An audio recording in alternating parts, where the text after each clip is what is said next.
For today's video kabaktas ay aakyat na naman kami at kasama ko nga pala ngayon ay ang isa kong asawa. And dahil wala daw silang klase ngayon kaya aakyat daw siya muna ngayon dahil minimingo na siya sa kanyang mga anak. At ang dahil maputit yung daan ngayon kaya maaga pa nga lang ay umalis na kaagad kami. Para hindi kami magtagal makarating kaagad kami at hindi kami maabutan ng init ng araw. Kaya hindi pa nga kami nakapag-almusal ay umalis na kaagad kami. Dahil ang plano ko nga pala dito ay sa Kabugaw na kami mamamahaw. Dahil ang October 27 ay ang kaarawan nga pala ng pista sa Barangay Kabugaw. Kaya sa San Jorge pa nga lang bago kami umalis ay naka-mindset na kaagad yung aming mga gagawin. Kaya lang nang dahil sa sobrang hirap ng mga daan dito patungo pa lang sa Barangay Matalod sa mga sigad na ito ay nahirapan na kami dahil napakaputik ng daan. Kaya yan ang dahilan na yung isa kong asawa ay nagkukurokolida sa kanyang pagtama. Kaya kahit anong pag-aapura pa namin ay nalalangan talaga kami dahil nagpipilit-pilit yung aming mga chinilas at nagkukurokolidas din yung aming mga tiil. Kaya ang ginagawa na lang ng isa kong asawa ay nagpapangapyuton na lang sa mga balagon. At hindi naman nagtagal ay nakarating na kami sa taas sa mga bukid-bukid na naman kami. Medyo mamaramara yung mga daan. At dito pa nga lang ay may nakasalubong na kami na nanggaling na sa Barangay Kabugaw. Umuwi na kaagad sila dahil meron daw sila mga work job.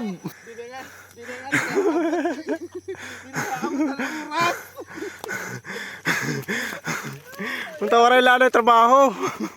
Pumatron lang na kita. Hihi.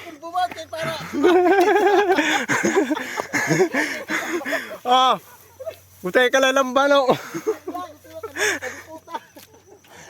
Grabe, kahit alam nga nila na napakahirap ng mga daan patungo sa mga barangay na ito ay sinusubukan pa rin nila pumunta at mamasyal. Kaya nga talaga sa inyo, ganyan talaga dapat. Habang bata ay gumawa tayo ng kwento, gumawa tayo ng istorya, gumawa tayo ng mga kwento na pwede nating ikwento sa ating mga kaibigan at sa ating maging anak. At hindi na nagtagal ay dumating na kami dito sa taas. Dito naman ito sa area ng Pinamulorhan na Lubeto, Sorna Maluat, Kersadahe. Kaya ang nangyayari ay ganito pa rin, nagbabaktas pa rin ang lahat, kahit mga bata at matatanda. Sa pagpatuloy ko sa aking istorya, ito nagpahinga muna kami dahil isang kalahating oras na kami naglakad kaya mabutlaw na. At pagkatapos naman namin magpahinga ay dumiretso na kaagad kami dahil sinisikap namin na makaabot kami kaagad sa Burabo dahil uhaw na kami kaya gusto na naming uminom. Kaso ay nagtagal nga kami dahil mas mahirap na yung daan dito kaysa doon sa Sigad dahil mga puro putik na dito yung dinadaanan namin. Ito din kasi yung dinadaanan ng mga kalabaw kaya halugaw-lugaw yung daan namin. Kaya yan nga ang dahilan na ang sapatos na suot ng aking isang asawa ay nahilubong. Kaya binitbit na lang niya dahil putos na ito ng lagay. Para sa pagdaan namin sa Sapa ay doon na lang namin ito paghugasan. At patuloy nga pala kami na nanawagan na sana pansinin naman yung mga lugar na ganito para yung mga tao na dumadaan ay hindi masyado naman mahirapan. Nahirapan na kasi kami lalo na sa pagdala ng aming mga produkto. Kaya kailangan talaga namin ng farm to market road dito. Pangulong Bongbong Marcos, sana naman mapanood nyo yung video kong ito. Kasi ito lang kasi ang pag-asa namin yung mag-upload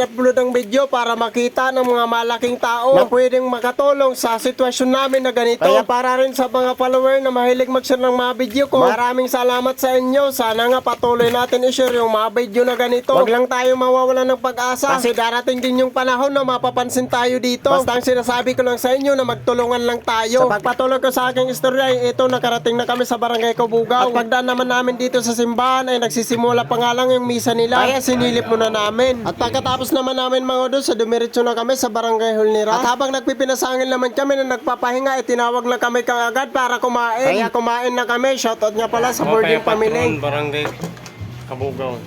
Primero pala nga balay. So pala nga balay. Isa lang pala na pulo. Meron niya na iba. Pamampaw niya na. Adula kami ng mga lingkod.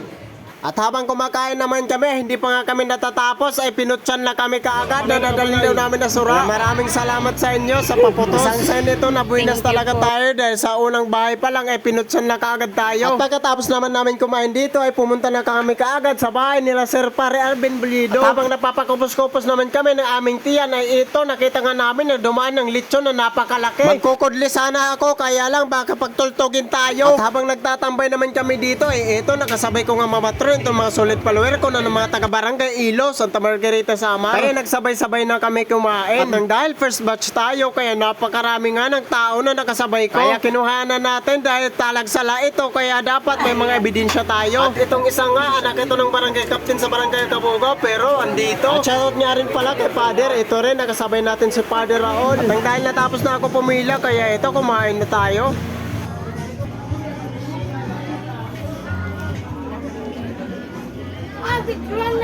At nang matapos naman kami kumain dito, lumabas na kami kaagad para na makauwi. Tapos pinadala pa sa amin ang ebidensya. Adi na, ang mga ebidensya nga na matron. Asya na ebidensya nga na matron ka. Dire kasi sa inyo na matron kung wala ka pinutos. Adi At habang pauwi naman kami, pagdaan naman namin dito sa last na May bahay, pakatapusan. ay tinawag Sino ang nga po katapusan kami ng balay? para daw kami kumain. Nang dahil pista nga ngayon at para hindi tayo pag-ubahan, kaya pumunta na kami Ate ko para pa. naman kumain. Kaya shoutout naman pala sa Bulyido Ate ko Family pa. at Gabutin Talag sa Family. layo. Maraming salamat sa paninbita ninyo. Happy Pista, Barangay Kabugaw. O paano? Dito na naman tatapos ang video ko. Maraming salamat na naman ulit sa suporta ninyo. Palike and share na lang ho sa ating video. Bye-bye!